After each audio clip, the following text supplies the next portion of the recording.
Hello' বন্ধু, current আছামলৈ স্বাগতম। আপোনালোকলৈ লৈ আহিছোঁ আজি এটা সুন্দৰ ভিডিঅ'। মই আশা কৰোঁ আপোনালোকে মোৰ ভিডিঅ'টো প্ৰথমৰ পৰা শেষলৈকে চাব। কালি আমি পাতিছিলোঁ বিলুপ্তিৰ পথত সাঁচিগছ। হয় বন্ধু, অতি দুখেৰে আপোনালোকক অৱগত কৰিব লগা হৈছে যে বৰ্তমান সাঁচি বেপাৰীবিলাকে আহি যিটো গতিত সাঁচিগছ কাটিবলৈ লৈছে, ট্ৰাকে ট্ৰাকে সাঁচি পুলি কাটি লৈ গৈছে। আজি অলপ দিনৰ আগলৈকে সাঁচিগছৰ ওপৰত নিষেধাজ্ঞা আছিল। ফৰেষ্টাৰবিলাকে সাঁচিগছ কাটি নিলে ধৰিছিলে। গতিকে খুব চুৰ কৰি, সৰহীয়াকৈ নহয়, খুব চুৰ কৰি কটা দি কাটিব লগা হৈছিল। কাৰণ চাইকেল এখন লৈ আহে, দুডাল গছ কাটি তাকে বান্ধি লৈ গৈছিল আৰু সেই দুডাল গছতে তেওঁলোকে যথেষ্ট পইচা দি গৈছিল। কিন্তু এতিয়া সেই নিষেধাজ্ঞা উঠাই ল'লে, নিজৰ খুচিমতে গছ কাটিব পৰা হ'ল। গতিকে ৬-৭জন বেপাৰী লগ লাগি আহে, এখন এখন সাঁচিৰ বাগান বা মানুহৰ ঘৰৰ বাৰী, গোটেই বাৰীখন দৰদাম কৰিবলৈ ধৰিলে। গোটেই বাৰীখনত ১ লাখ বা ২ লাখ টকা গছ চাই দি দিয়ে আৰু মানুহ ঘৰেও একেলগে ১ লাখ টকা পালে বহুত টকা পাইছোঁ বুলি ভাবি গছখিনি দি দিয়ে। কটাৰ পিছতহে দেখিছে যে ১ ট্ৰাক হৈ গৈছে, মানে 407 বা AC এখনত 1 গাড়ী হৈ গৈছে। কিন্তু সেয়া যে কোটি টকাৰ মাল নিলে, মানুহঘৰে গমকেই নাপালে। সাঁচি বেপাৰী এজন আহি কি কয়, আপোনাৰ এই টুকুৰাত কিমান লাগিব? আপুনি চিধা ক'ব যে টুকুৰা মই নিবিকোঁ, টুকুৰা মই নিবিকোঁ, কাৰণ সি গছ হ'ব, গছ হওক। আকৌ কোনোবা এজন আহি ক'ব এই পুলিটিত কিমান লাগিব? আপুনি কওক যে মই পুলি নিবিকোঁ, মই পুলি ৰুওঁহে, মই পুলি নিবিকোঁ। যিদিনাখন আপুনি ক'ব এই গছডালত কিমান লাগিব, তেতিয়া মই আপোনাৰ লগত কথা পাতিম। এতিয়া তাত আপুনি যাব পাৰে, কাৰণ মই টুকুৰা নিবিকোঁ, মই পুলি নিবিকোঁ, মই গছ কৰিহে বিকিম। এই ধৈৰ্যটো আমাৰ প্ৰত্যেকজনৰে লাগিব। হেল্ল' বন্ধু, আপোনাৰ অঞ্চলত আপুনি ভালকৈ চাবচোন বাৰু, 5 ফুট গোলাই গছ কেইজোপা আছে? সাঁচি গছজোপাৰ 5 ফুট গোলাই কেইজোপা আছে? কিন্তু আম গছ, কঁঠাল গছ, শিমলু গছ এইবিলাক চাওকচোন, 10 ফুট, 15 ফুট, 20 ফুট গোলাই হৈ আছে। আপোনাক কিবা আমনি জানো কৰিছে? আপুনি কঁঠাল গছজোপা 20 ফুট গোলাই হ'লেও আপুনি জানো কাটি পেলাব? 10 ফুট গোলাই হ'লেও জানো আপুনি কঁঠাল গছজোপা কাটি পেলাব? কিন্তু সাঁচি গছজোপাক কিয় অন্যায় কৰে? 3 ফুট গোলাই হ'বলৈও কিয় নিদিয়ে? পইচাৰ মোহ, ত্যাগ স্বীকাৰ কৰিব লাগিব। সাঁচি গছ এজোপাত আপুনি লাখ লাখ টকা পাব, সঁচা কথা, লাখ লাখ টকা শুনিবলৈ বৰ ভাল, লাখ লাখ টকা পাম। কিন্তু মাহ বছৰেক ৰ'বৰ কাৰণে ধৈৰ্য নাই, কেনেকৈ পাম? কিন্তু আধাতকৈও আধা দামত আমি গছ বিকি আছোঁ, মাত্ৰ আমি বিকিব নজনাৰ কাৰণে। গছ কাটি সাঁচি বেপাৰীয়ে খোলা খোলা উলিয়াই দিছে। সিদিনা এখন সমাজতে আছিলোঁ মই, 50-60জনমান মানুহ আছিল। এতিয়া তেওঁলোকে কথা পাতি আছে, সাঁচি গছৰ কথা পাতি আছে, মই শুনি আছোঁ। তেওঁলোকে মোক কথা নাজানে। এতিয়া কৈছে যে আমুক অঞ্চলত আপোনালোক যাওকচোন, সাঁচি গছত দা লগাবলৈ নিদিয়ে, দা নুলিয়াই সেই অঞ্চলত। সঁচা কথা, আমাৰ অঞ্চলত কোনো দাৰ ছিষ্টেম নাই।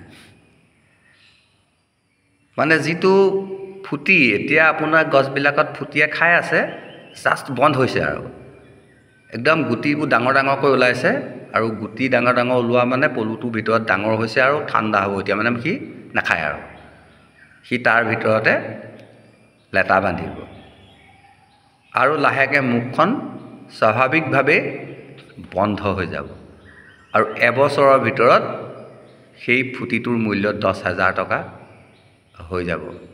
এটা ফুটিতে 10,000 হৈ যাব যদি মাটিৰ পৰা এফুট দুফুট ওপৰত হয়। কিন্তু যেতিয়া আপোনাৰ বেপাৰী গৈ কি কৰিব, ঘোপ দিব।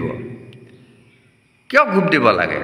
এটা ফুটি হোৱাৰ পিছত এবছৰীয়া ফুটি, দুবছৰীয়া ফুটি, 3 বছৰীয়া ফুটি, 10 বছৰীয়া ফুটি চাওঁতেই গম পোৱা যায়।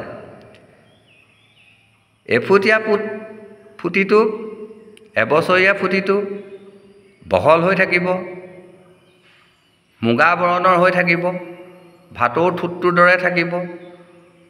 5 বছৰ হ'লে সি সম্পূৰ্ণ মিশ্ৰণ হৈ যাব, গছডালৰ লগত একেবাৰে মিলি যাব, মিহি হৈ যাব। তাতোতকৈ যদি পুৰণা হয়, হয়নে নহয়, হয়নে নহয়, এইটো ফুটি হয়নে নহয়, তেওঁলোকেও অনুমান কৰাত যথেষ্ট কৌতূহলত পৰিব আৰু তেওঁলোকে গছডাল তেতিয়াহে কাটিব লাগিব, যেতিয়া হয়নে নহয় অৱস্থা এটালৈ যাব। আমাৰ কি হৈছে, ফুটিটো প্ৰথমতে মুখখন বন্ধ হৈছে, তেওঁলোকে কালাৰ চাবলৈ লাগি গ'ল। মানে গছডালত ভোক মাৰি পেলানি ৰংটো চায়, ক'লা নে মুগা। আপুনিতো তাৰ পৰা একো অৰ্থ বুজি নাপালে। যদি ক'লা হ'বলৈ হয় সেইটো হাই মাইল, যদি মুগা হ'বলৈ হয় আধা দাম। যে ক'লা ৰং দেখিলে তেওঁলোকে ক'ব যে নাই কালাৰটো চালোঁ অকণমান, কালাৰটো ভাল নহয়। কোনো দিন ক'ব নেকি যে ভাল কালাৰ হৈছে, এইটো আপোনাৰ পুলিটো ভাল কালাৰ হৈছে দিয়ক? নকয়, কালাৰটো ভাল নহয়। কিন্তু ঘপিয়াই দিয়াৰ লগে লগে আপোনাৰ পুলিটো কালাৰটো নষ্ট হৈ যাব, পচিবলৈ আৰম্ভ কৰিব, পানী সোমাব, ইত্যাদি ইত্যাদি, আপোনাৰ পুলিটো ধ্বংস কৰি থৈ গ'ল। গতিকে আমাৰ অঞ্চলত লাখৰ ঘৰত গছ পুলি আছে, লাখৰ ঘৰত আছে, বহুত লাখ, প্ৰত্যেক ঘৰ মানুহতেই আছে 10,000, 5,000, 2,000 ইমান পুলি আছে। মানে ৰুব নালাগে নহয়, ৰুবই নালাগে। এজোপা খাচী গছ হ'ল মানে থলকৈ আকৌ তাৰ তলত পুলি হৈ গ'ল, উঘালিহে পেলাওঁ, কিছুমান সেৰেঙা কৰি দিওঁ। গতিকে আমি ক'ত আৰু দা ঘোপ দিবলৈ দিম। মই এটা ভিডিঅ' বনাই থৈছোঁ, সাঁচি গছত দা লগাবলৈ নিদিব, আপুনি নিদিবই। 5 ফুট গোলাই নোহোৱালৈকে আপুনি গছডালক বেপাৰীক বিকিম বুলিয়ে নক'ব। আপুনি সাঁচি গছ নাই বুলি ভাবি লওকচোন, আপোনাৰ ঘৰত সাঁচি গছ নাই বুলি ভাবি লওক, আৰু আপুনি ধাপে ধাপে ৰুৱক। মই সদায় কৈ আছোঁ আপুনি ধাপে ধাপে ৰুৱক। আমাৰ অশান্তি হয়, কাৰণ বাৰীৰ মাজতে সাঁচি পুলি এটা হ'লে অশান্তি হয়। আপুনি ঢাপত ৰুই থওক। আপোনাৰ ঢাপটো ভালকৈ চাবচোন, কিমান অলাগতিয়াল গছ হৈ আছে। শুৱালু গছ আছে, চটিয়না গছ আছে, কেইজোপা চেগুন গছ আছে? নাই নহয়, আপোনাৰ ঢাপত চেগুন গছ নাই, কিন্তু আম গছ আছে, জেওৰা দাঁতিয়ে। এতিয়া সেইবোৰ গছ কাটি পেলাওক, সাঁচি গছ ৰুৱক, দুজোপা ৰুৱক, জেওৰাতে লগাই এজোপা ৰুৱক আৰু এফুট ভিতৰলৈ ৰুৱক। তেনেকৈ ৰুৱকচোন, আপোনাৰ বাৰীখনতো ধৰিব 2,000 সাঁচি গছ। তাৰপিছত আপুনি নিশ্চিন্ত মনে নিজৰ কাম কৰি থাকক।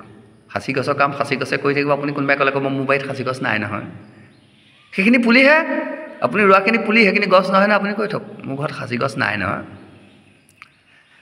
আৰু যেতিয়া আপোনাৰ সাঁচি গছৰ ডাঙৰ হ'ব, আপুনি গুজব উলিয়াই দিয়ক যে মোৰ এই 3টা পুলিত 5 লাখ দিছে, 3টা পুলিত 5 লাখ দিছে। আপুনি কৈ ফুৰক 3টা পুলিত 5 লাখ, লাগিলে নিদিয়কে, 3টা পুলিত 5 লাখ। গোটেই বতাহে ঘূৰি যাব। বতাহ বেপাৰী আহি চিধাই সুধিব যে আপোনাক এই 3টাত কিমান লাগে? আপুনি 12 লাখ কৈ দিয়ক। তেতিয়া সিহঁতি গম পাবই নহয় যে 5 লাখ দি আছে 3টা পুলিত। আপুনি 12 লাখ কৈ দিয়ক। এয়া হ'ল সাঁচি গছ বিকাৰ কৌশল। লাজ নকৰিব, সাঁচি গছত দাম ক'বলৈ লাজ নকৰিব, ভয় নকৰিব। বেপাৰী লৰ মাৰিছে, লৰ মাৰক, কিন্তু ফুটি থাকিব লাগিব। ফুটি যদি নেথাকিলেও আপুনি নিবিকিব, সেইকেইজোপাতো মাল বনাব লাগিব। মই যথাসময়ত আপোনালোকক সকলো কৈ থাকিম। সেইকেইজোপা গছো লৈ যাব। অকণমান ডাল এটাৰ পৰাও আচলতে মাল ওলায়। এতিয়া এভেইলেবল গছ পাই আছে কাৰণে ডালবোৰ নিয়া নাই। যেতিয়া গছ কাটি শেষ হ'ব ডাললৈকে লৈ যাব কেজি হিচাপত বিক্ৰী হৈ যাব সাঁচি গছৰ সৰু সৰু মুঠি ডালবোৰ কাটি মুঠি কৰি বিকিব লাগিব আপুনি যদি গছ নিদিয়ে কি ফেক্টৰীবিলাক বন্ধ হৈ নাযাব ফেক্টৰী মালিকে তেতিয়াহে দাম দিব যেতিয়া গছ পাবলৈ নাইকিয়া হ'ব কাৰণ ফেক্টৰীটোত 1 কেজি 2 কেজি মাল নিসিজাই নহয় একেদিনাই 10 দিন আগতে 15 দিন সিজায় এতিয়া 10 দিন সিজায় 10 দিন সিজাবৰ কাৰণে কিমানখিনি মাল লাগিব গতিকে সেই মানুহকেইজন কি ৰৈ থাকিব দাম দি হ'লেও মাল নিবলৈ বাধ্য হ'ব আপুনি বেপাৰী ঘূৰাই থকচোন আপোনাৰ গাঁৱৰ পৰা বেপাৰী ঘূৰাই থক সদায় তেওঁলোকে খালী গাড়ী লৈ ঘূৰি যাব সদায় খালী গাড়ী লৈ ঘূৰি যাব কিমান দিন খালী গাড়ী লৈ ঘূৰি যাব তেওঁলোকৰ পৰিয়াল পুহিব নালাগিব তেওঁলোকৰ হাথিয়াৰ বটালিবিলাকক মামৰে নধৰিবগৈনে যদি গছ নাপায় নিদিব আমি নিদিওঁ আমাৰ গাঁৱৰ মানুহে নিদিয়ে আমাৰ গাঁৱৰ মানুহে সহজতে গছ এৰি নিদিয়ে 2-1 দিয়ে কাৰণ 2-1 অৱস্থা বহুত কঠিন জীয়াই থাকিবলৈ বহুত কঠিন তেওঁলোকে দিয়ে কিন্তু সৰহসংখ্যক খেতিয়কে গছ এৰি নিদিয়ে 10 লাখ 25 লাখ গোটেই বাৰীখন দিব 25 লাখ বহি থাকিব এডাল গছ দিয়ে নেকি এডাল গছ দি কি কৰিম কৈ দিব এডাল গছ দি মই কি কৰিম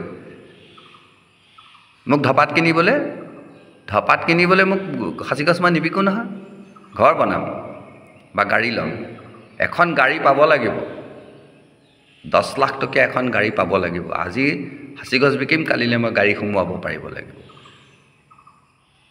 হয় বন্ধু তেনেকুৱা বাহাদুৰিত মানুহবিলাকে সাঁচি গছৰ খেতি কৰি বহি আছে জমিদাৰ বাহাদি বহি আছে এপুৰা মাটি কিনিম গোটেই খেতি গছ বিকিম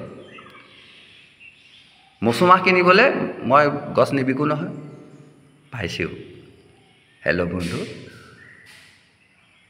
আৰু দীঘলীয়া নকৰোঁ আকৌ পাতিম কালিলৈ মই যদি বেছি কৈছোঁ ভুলখিনি বাদ দি দিব শুদ্ধখিনি ৰাখিব আজিলৈ আহোঁ ধন্যবাদ